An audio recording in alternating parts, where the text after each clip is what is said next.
un nouveau firmware pour le Leica Q3, 28 et 43. Cette vidéo sera intégrée à la masterclass dédiée à ces boîtiers. Masterclass que je vous conseille vivement. Merci à tous ceux qui ont répondu à mon sondage. Vous aurez tout au cours de l'année 2025 des vidéos en fonction des thèmes que vous m'avez réclamés. Pour mon ami Valou, dont je conseille absolument la chaîne YouTube à travers les yeux de Valou, non, DxO n'a pas encore sorti une mise à jour DxO Pure RAW pour le Leica Q3 43. Mais cela ne devrait pas tarder, sûrement en décembre d'ici quelques jours. Nous sommes le jeudi 12 décembre et Leica vient de sortir plusieurs firmware pour ses appareils photo. Un firmware pour le Leica Deluxe 8. Après un rétro-pédalage de la version 1.2 qui a disparu, ils ont sorti la version 1.4.0, n'indiquant que des corrections d'erreurs sans plus. Il y a également des firmware pour SL3 et M11, mais ce qui nous intéresse dans cette vidéo, ce sont les avancées importantes pour le Leica, les Leica Q3. Le firmware 3.0.0 apporte. Pour ceux qui font de la vidéo, il y a possibilité maintenant de mettre sur la prise USB-C un micro type Rode, VideoMic Geo 2, VideoMic NTG, Wireless Go 2, Wireless ME, etc., ainsi que des microphones USB compatibles. Alors, comme vous le savez, je n'aborde pas cette partie dans ma masterclass, mais sachez que j'ai croisé quelques journalistes qui n'attendaient que cela, pouvoir adapter leur micro, et je pense que cela va apporter à Leica de nouveaux clients, des vidéastes en quête d'optique fabuleuse au rendu incroyable. On peut imaginer en interview les superbes rendus avec le Q3 43. Cela devrait être incroyable. Alors les améliorations, il y a dans le mode de prise de vue l'optimisation du temps de blackout pour la prise de vue unique qui est passé d'environ 310 millisecondes à 250 millisecondes. Alors, comme vous l'avez remarqué, entre chaque photo, il y a un passage au noir qui a été très critiqué. C'est ce temps de passage au noir qui a été réduit. Il faut vraiment saluer cet effort et on se rapproche réellement des temps de blackout, de passage au noir de mes Nikon, qui est extrêmement court. Correction d'erreur, alors sans plus de précision. La connexion à l'appli Leica Photo. Alors jusqu'alors, Leica Photo ne pouvait pas se connecter si un autre smartphone était déjà connecté au Wi-Fi de l'appareil photo. Ce problème a été résolu. Alors, à tout vous avouer, je n'avais pas eu cette configuration, donc constaté ce problème, et donc je n'en avais pas parlé dans ma masterclass. C'est quand même une situation quand même peu courante. Alors, pour la prise de vue en rafale, pour l'option des 15 images par seconde, le délai de démarrage a été réduit de 700 millisecondes. C'est vrai que pour un mode demandant de la rapidité, il était un peu long à démarrer. Et ça, c'était vraiment pour ceux qui font de la photo rapide en rafale, c'est vrai que c'était important. Parce qu'avoir un mode rafale de 15 images par seconde qui prend du temps à démarrer, c'était quand même handicapant. Alors, il y a également l'amélioration autofocus des performances de l'autofocus intelligent IAF. C'est-à-dire l'autofocus intelligent, il choisit entre AF single et AF continu. Tout cela est expliqué dans ma masterclass. La réduction du délai de mise au point et amélioration des performances de suivi.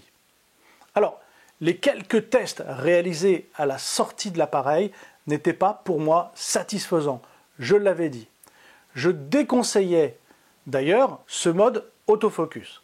Mes premiers tests, après cette mise à jour, ne sont pas plus convaincants pour moi entre le choix de l'AF continu et de l'AF single. Alors oui, il accroche un peu mieux, c'est vrai, et il est un peu plus rapide, mais toujours pas convaincu par ce mode qui n'est rarement en accord avec ce que je veux faire. Alors, la révolution, entre guillemets, peut-être si on pourrait dire de ce firmware, c'est peut-être les changements d'AF, AE, lock. Alors, je vais vous rappeler ce que c'est que l'AF, AE, lock.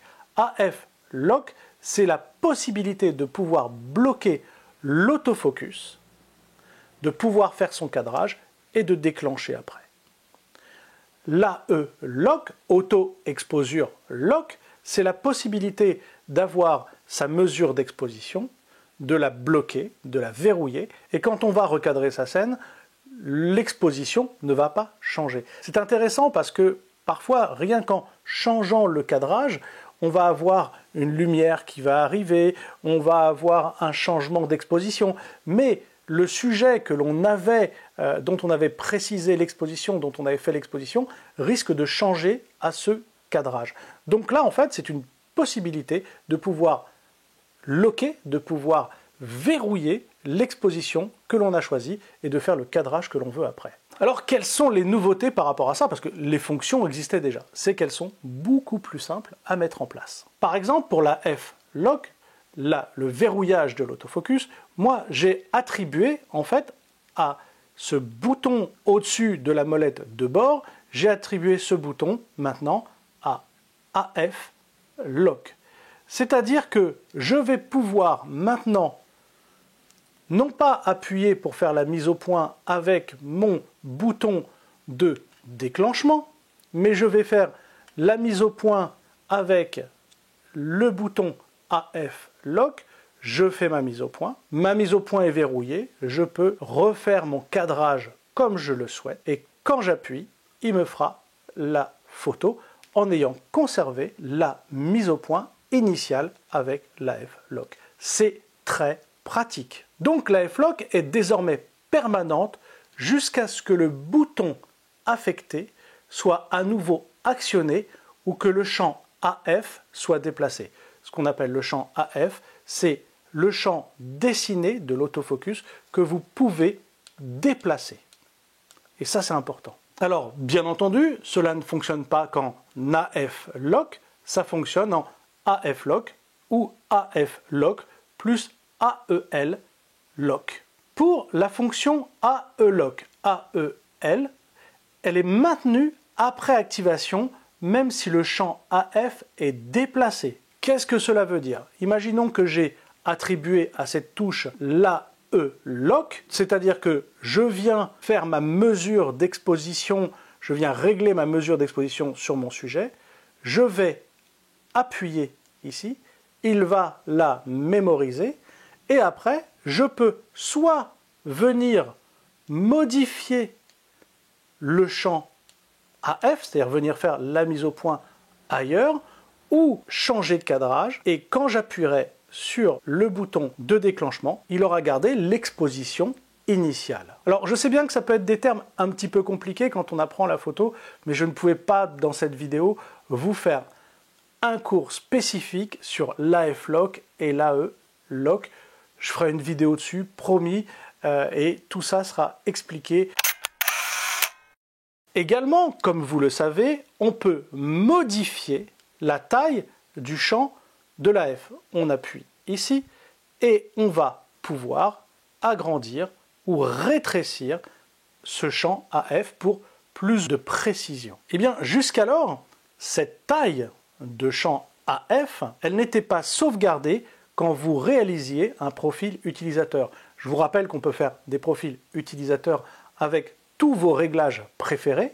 Vous avez jusqu'à 6 réglages utilisateurs. Et jusqu'à maintenant, on pouvait inclure tout un tas de fonctions, mais pas sa largeur préférée de champ autofocus. Et ça, c'est super. Par exemple, moi, pour mes photos de concert, j'ai toujours un autofocus spot. Et à chaque fois, j'étais obligé de revenir à un autofocus spot quand j'allais chercher mon profil spectacle. Et bien maintenant, c'est beaucoup plus rapide. Dès que je passe en profil spectacle, j'ai le point autofocus spot qui se met automatiquement. Il y a également une modification sur l'autofocus tactile, possible via l'application Leica Photo. même si la bague de mise au point, ici, est en position manuel focus, vous pouvez faire la mise au point sur votre application, même, je dis bien, même si l'appareil photo est en manuel. C'est-à-dire que vous travaillez avec votre appareil photo manuel, vous le mettez sur trépied ou vous le laissez sur le côté, et bien, quand vous allez reprendre la main avec votre application Leica Photo, vous pourrez faire la mise au point ailleurs que ce que vous aviez décidé au départ. Alors, pour être tout à fait honnête, je n'ai pas imaginé de situation où ça pouvait arriver. En général, je me mets en manuel quand l'autofocus est un petit peu compliqué à réaliser. Quand je suis avec, de toute façon, l'application, je suis toujours en autofocus. Mon appareil n'est rarement en manuel focus comme ça d'emblée. Une fois que j'ai fini ma mise au point, en général, je le remets sur autofocus. J'imagine quand même que s'ils se sont embêtés à programmer ça, c'est qu'il doit y avoir des utilisations que je n'imagine pas. Si vous avez des idées, n'hésitez pas à les mettre en commentaire, là, parce que personnellement, je ne vois pas trop. Sincèrement, je ne vois pas. Autre modification de firmware, dans le mode USB que on retrouve cette fonction dans le réglage de l'appareil photo, le menu 5, le réglage par défaut de l'appareil photo est maintenant désormais sélectionné si connexion, ce qui n'était pas le cas. Il prend en charge maintenant les EXIF 3.0. Alors, les EXIF 3.0, qu'est-ce que sont les EXIF? C'est Exchangeable Image File Format, donc 3.0. Ça représente une évolution de la norme EXIF utilisée dans les fichiers images pour stocker les données. Les EXIF classiques contiennent des informations comme les réglages de l'appareil photo. Alors, quels réglages? Vitesse d'obturation, ouverture, ISO, la date et l'heure, et même les données GPS. Les nouveautés de ces EXIF 3.0 sont des métadonnées, finalement, pour l'intelligence artificielle. Elles peuvent inclure des informations sur les corrections et traitements automatiques effectués par des algorithmes d'intelligence artificielle intégrés dans l'appareil photo. Par exemple, le lissage du bruit ou le traitement HDR. Maintenant, ils seront mentionnés dans les EXIF. Mais également des informations de post-traitement. Les EXIF 3.0 permettent de stocker des détails sur les modifications effectuées en post-traitement, comme les ajustements de couleur, par exemple, ou de contraste. L'EXIF 3.0 prend aussi en charge des données pour les appareils connectés, des informations sur l'utilisation d'accessoires connectés, comme les drones, les stabilisateurs, peuvent être inclus. Meilleure gestion des fichiers RAW. Les EXIF 3.0 améliorent le support des formats RAW en incluant des données spécifiques à chaque fabricant. Il inclut aussi le GPS 2.4.0.0. Ce GPS désigne une version spécifique du format de métadonnées GPS incluse dans le standard EXIF. Amélioration des données de localisation. Donc cette version inclut des champs supplémentaires pour les informations détaillées sur le lieu de capture. Une compatibilité accrue. Elle est conçue pour fonctionner avec les appareils photo modernes et les applications de cartographie numérique. La précision a été améliorée. En effet, ça permet une meilleure précision pour les métadonnées de localisation, notamment pour les environnements complexes. Alors, qu'est-ce que les environnements complexes sont? Les villes, la montagne, et également amélioré pour le support des technologies modernes. Ça intègre le support pour de nouveaux systèmes de positionnement comme le GLONASS ou le Galileo, en plus du GPS classique. Donc, voici les améliorations de ce firmware 3.0.0 qui apporte en quelque sorte une nouvelle jeunesse sur cet appareil photo pourtant très récent. Alors, les possesseurs de Leica Q116 et Leica Q2 vont être un petit peu déçus de ne pas avoir ces améliorations. J'ai commencé déjà à voir ça sur Facebook et sur les réseaux sociaux. Mais était-ce vraiment possible de mettre ces nouveautés avec un processeur un peu plus ancien? On voit bien que ces modifications ont été apportées sur le SL3. Le Leica Q3 qui ont des processeurs Maestro 4, voilà. Et finalement, voilà, je ne sais pas, c'est possible, je ne suis pas ingénieur chez Leica, mais peut-être que c'était vraiment pas possible, dans le sens où, quand il y a eu l'amélioration du Leica Q3 avec la reconnaissance des visages, elle a été appliquée sur le Leica Q2. Bien entendu, cette vidéo sera intégrée dans la masterclass des Leica Q3 et 28 parce qu'elle apporte quelques modifications à la masterclass initiale, tournée il y a une dizaine de mois. Ça change quelques petites choses et c'est important que cela fasse partie effectivement d'une vidéo en plus dans cette masterclass. Je vous dis à très vite, sortez, sortez, sortez, faites des photos et surtout prenez soin de vous. À très vite.